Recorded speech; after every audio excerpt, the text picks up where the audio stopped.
أعوذ بالله من الشيطان الرجيم. بسم الله الرحمن الرحيم. إذا زلزلت الأرض زلزالها وأخرجت الأرض أثقالها وقال الإنسان ما لها. صدق الله مولانا العلي العظيم وصدق رسوله النبي الكريم. نحن على ذلك من الشاهدين والشاكرين. محترم مسلمانان ورونو مندو او خوندو،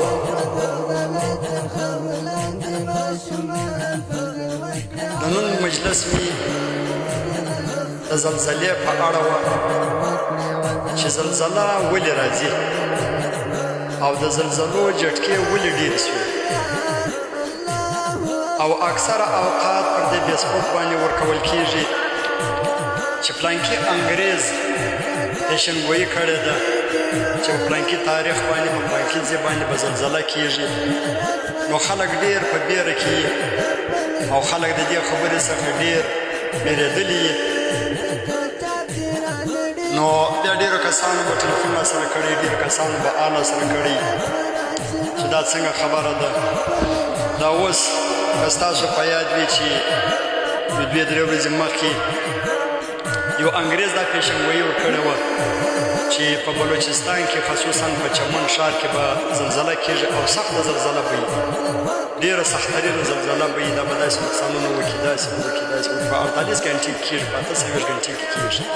دا پیشنګویي یې کړې وه، نو د دې یخ هم و چې مطلب په دې آس پاس کلو کې خلکو دا کښیان د باندې بیده کړي وو او زنانې د باندې بیدې وې، نارینه د باندې بیده وو، شین یخ و، ډېر تکلیف یې خلکو ته پېښ کړی وو. نو د دغه پیشنګویي په وجه باندې خلک دونه بېرېدلي. دا زموږ ضعیف ایمان دی، زموږ کمزوری ایمان دی، زموږ د ایمان کمزوري ده، زموږ د ایمان ضعیفي ده چې انګریز پیشنګویي وکړله او موږ په هغه باندې دومره یقین وکړي چې هغه مې ګس حقیقت شی وبولي،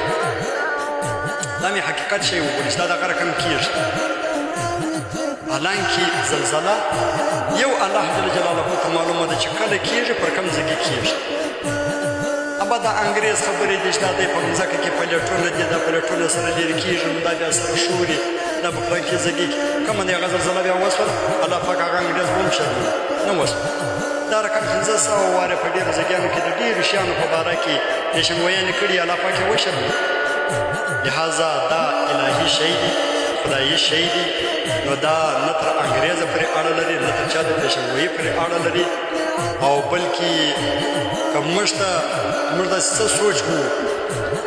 چې موږ ته الحمدلله د دنیا و د آخرت طبیب، د دنیا و د آخرت سردار لکه خوش پیغمبر محمد رسول الله صلی الله علیه وسلم 1400 کاله مخکې موږ ته دا پیشنګویانې راکړي، دا علامات موږ ته ذکر کړي، هغه باندې موږ نه کوو، هغه مې یقین نشته چې د دنیا و د آخرت سردار او د انګریز پر خبره باندې بیا یقین کوو. دا زموږ د ایمان ضعیفي ده، زموږ د ایمان کمزوري ده، زموږ د ایمان د خوا دومره کمزوري. لهذا موږ ته نبي علیه الصلاة والسلام دا پیشنګویانې 1400 کاله مخکې راکړي دي. که دا کارونه موجود وسولو، دا کارو وجود پیدا کوي، نو په داسې وخت کې بیا د سرو دوړو، د سرو بادو، د هواو او د سختو هواګانو او د کشنیو د غټو زلزلو انتظار بیا وکړي چې دا کارونه کله وجود پیدا کړي، او په داسې وخت کې د مسخ او خسف د هغه انتظار وکړي چې مسخ به راځي او خسف به راځي.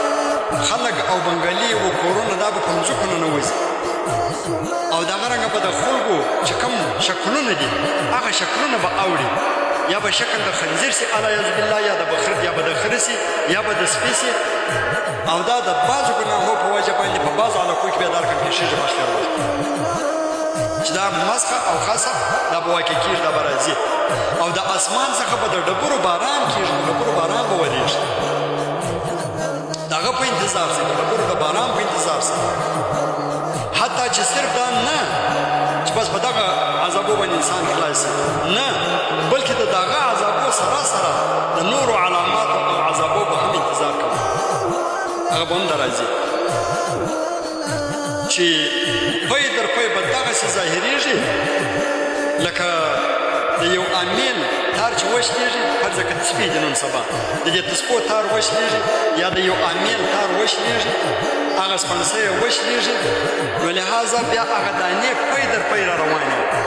دغه رقم به مصیبتونه عذابات تکلیفات مشکلات دا به در روانې د الله تعالی له طرفه دا به د الله تعالی له طرفه دغه رقم لګاتار به را روانې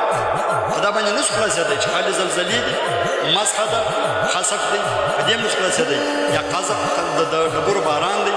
په دې هم نسو خلاصېدی بلکې پی در پی به ناولد ته ناولد عذابونه به د الله جل جلاله د طرفه چې دی هغه به راځي هغه کارونه دا دي چې کله د مال چې کله د غنیمت مال دولت وګرځي دا یو او زکات د ځان لپاره تاوان او بوج وبلل شي چې زکات ورکوي دا د ځان لپاره تاوان بولي چې یاره د دومره پیسې مو ورکړې دا خو تاوان دی حالانکه زکات فرض دی فرض عین دی چې ورکوي ګور ګناهګار ورځ د قیامت سخت عذابونه دا د زکات د جلا مجلس خو زه خالي هغه علامات درته بیانوم نو چې زکات د ځان لپاره تاوان او بوج وبولي نن سبا اکثره موږ ته معلوم دی چې زکات هم نه کوي زکات ورکول نه کوي دا د ځان لپاره چیش بولي تاوان بولي او بوج پر ځان باندې بولي او علم دین د دنیا د لپاره حاصل کړی علم دین حاصلوي لیکن د دنیا د لپاره د دولت د لپاره د پیسو د لپاره د کاروبار د لپاره د علم دین څخه چې جوړي کاروبار به جوړي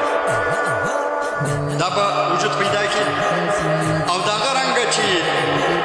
انسان د خپل ښځې اطاعت وکړي او د مور نافرماني وکړي دا هر چاته معلوم دی چې نن سبا د مور نافرماني تر کومه حده پورې شروع ده او د ښځې اطاعت فرمانبرداري تر کومه حده پورې شروع ده دا به ټولو هر چاته معلومه ده ټولو د معاشرې خلک هر یوه ته جلا جلا معلومه ده چې د ښځې تر کومه حده پورې اطاعت شروع دی او د مور تر کومه حده پورې نافرماني شروع ده او بله علامه دا ده چې دوست د خپل ځان لپاره قریب وبولي او پلار د ځان څخه لرې کړي پلار سره د دښمنۍ طریقه کوي د دوست سره د دوستۍ د پلاروالي طریقه کوي دوست به ځان ته راقریب کړي ځان ته رانږدې کړي او پلار د ځان څخه لرې کړي دا بله علامه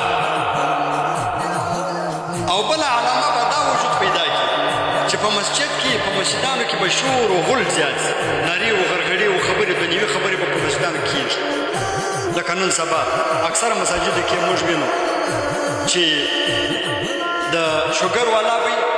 تر جماعت پورې په مسجد کې به ګرځي را ګرځي ولې دی چیش کوي دی په مسجد کې هم ورزش کوي په مسجد کې هم دی واک کوي العیاذ بالله ما ډېر ماشومان کې ډېر خلک درکمېدلي چې په مسجد کې هم دی واک کوي مسجد ته واک ځای دی او مساجدو کې خبرې کول نبی علیه الصلاة والسلام فرمایي احادیثو کې راځي رسول الله صلی الله علیه وسلم فرمایي چې دنیوي خبره یوه خبره په مسجد کې وکړي د نیکۍ دغسې راځي لکه په مني کې چې د دروغ څپاڼې را راځېږي د نیکۍ دغه رقم راځي خیر خو بله علامه دا ده چې په مساجدو کې به خبرې او نارې و غرغړې و مجلسونه به زیات شي یعنې مسجد احترام به نه کېږي او بله علامه دا ده چې د قوم مشران سربراهان وزیران و باچهان دا به د قوم او د رعایت هغه نمبر 1 اول نمبر فاسقان او فاجران وي دا هر چاته نن سبا معلوم دی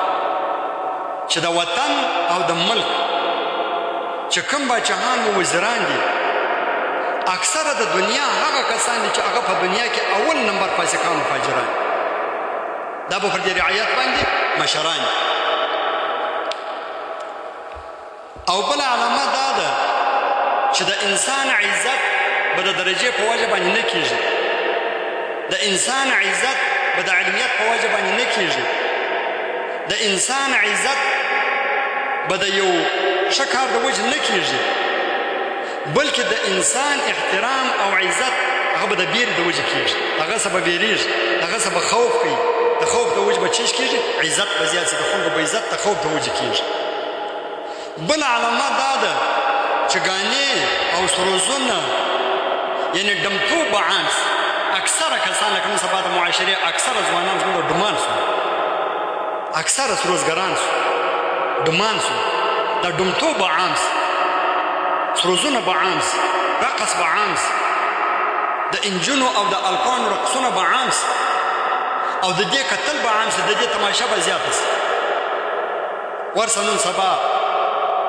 و فلمان ته ورسه او د هغه رنګه د علماو بیانو ته ورسه. علماو ته به 3 کسان په حساب 5 کسان په حساب نه ناست، لیکن د فیسکو فجور زګی ته که بازی دي که کیلونه دي،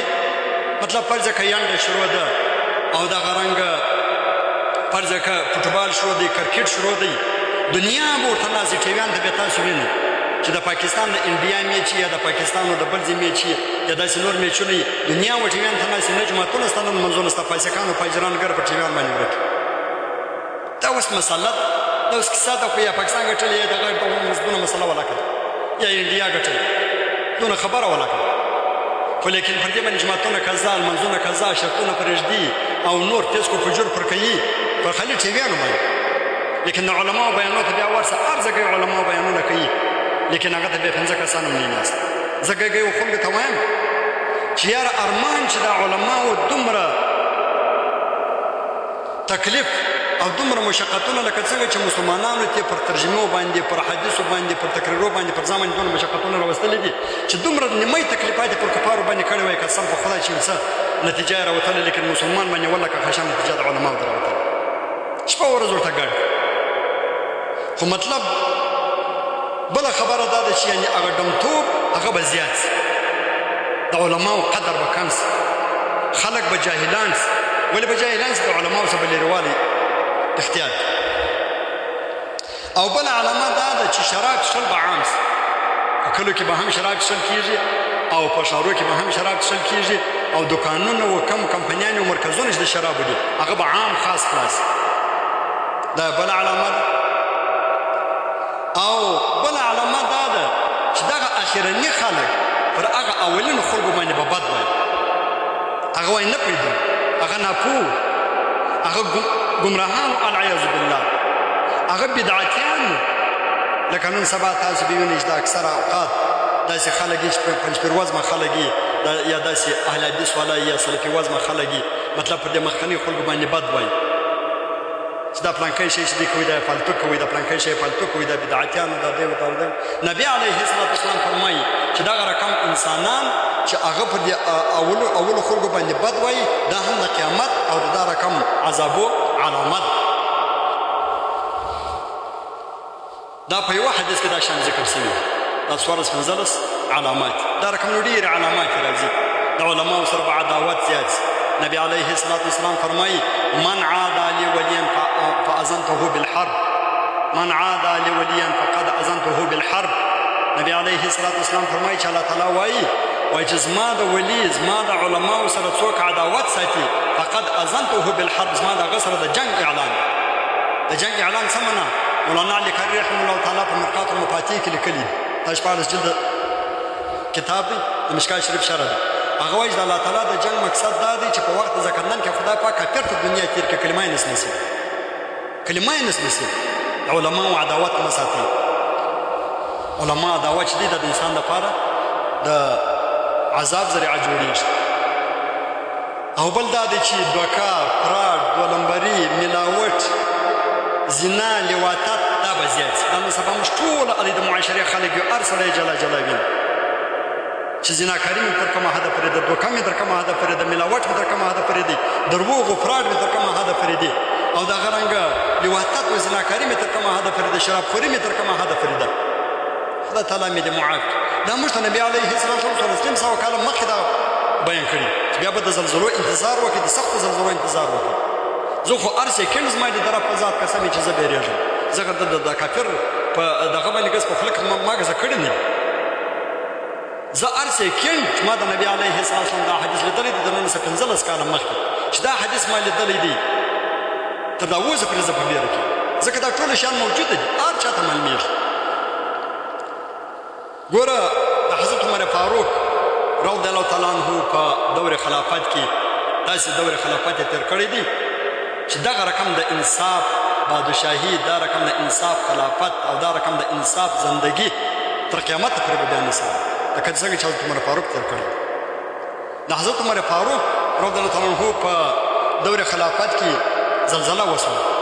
نو د مدینې د اکثره خلک یې ګډه سره راټول کړل چې راسه چې راټول یې کړل و دې خلکو ته یې وویل چې سم سئ غلط کارونه زما خلک کوي غلط کارونه کې در پکښې دي الله تعالی دا زلزله وکړله ځکه دا د غلطو کارو وجه ده چې دا زلزلې کېږي نو لهذا که نه سمېږي او که بیا په مدینه منوره کې بیا زلزله وشوله نو مدینه زما د خوا بیا در پاته ده زه ولاړم بیا زه بیا د دې مدینې څخه هجرت کوم بیا درته ولاړم داسې خلک وو هغه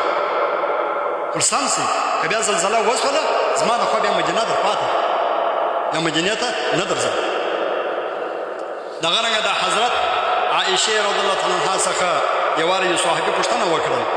چې دا زلزلې ولې کېږي دا زلزلې ولې راځي د زلزلو د راتګ وجه څه شته نو حضرت عائشې رضی الله عنها په جواب کې ورته وویل چې کله هم په مځکه کې بدکاري ډېر سي یعنې زناکاري لیواتات ظلم دوکه فراډ دولمبري دغه شیان په کثرت سره واقع سي نو الله جل جلاله مځکې ته حکم وکړي چې حرکت وکړي مځکې حرکت وکړي مځکه حرکت وکړي وښورېږي د الله تعالی په فرمان سره ځکه الله جل جلاله وایي چې دا مځکه ما د دې دپاره نه ده پیدا کړې چې تاسو په دې مځکه باندې ګناهونه کوئ دا مځکه ما د دې دپاره نه ده پیدا کړې بلکې ما دا مځکه د دې دپاره پیدا کړې ده چې تاسو پر دې مځکه باندې زما بندګي او زما عبادت کوئ زما فرمانبرداري کوئ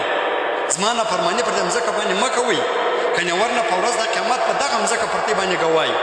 دغه ځای به پر دې باندې ګوایي چې په کوم ځای کې باندې تاسو ګناه کوئ په کوم ځای کې باندې تاسو زناکاري کوئ پر کوم ځای کې باندې تاسو دروغ وایاست پر کوم ځای کې باندې تاسو لیواتت کوئ دغه مځکه به پر دې باندې ګوایي دا مځکه د ځان لپاره ګواه مه جوړوه نو لهذا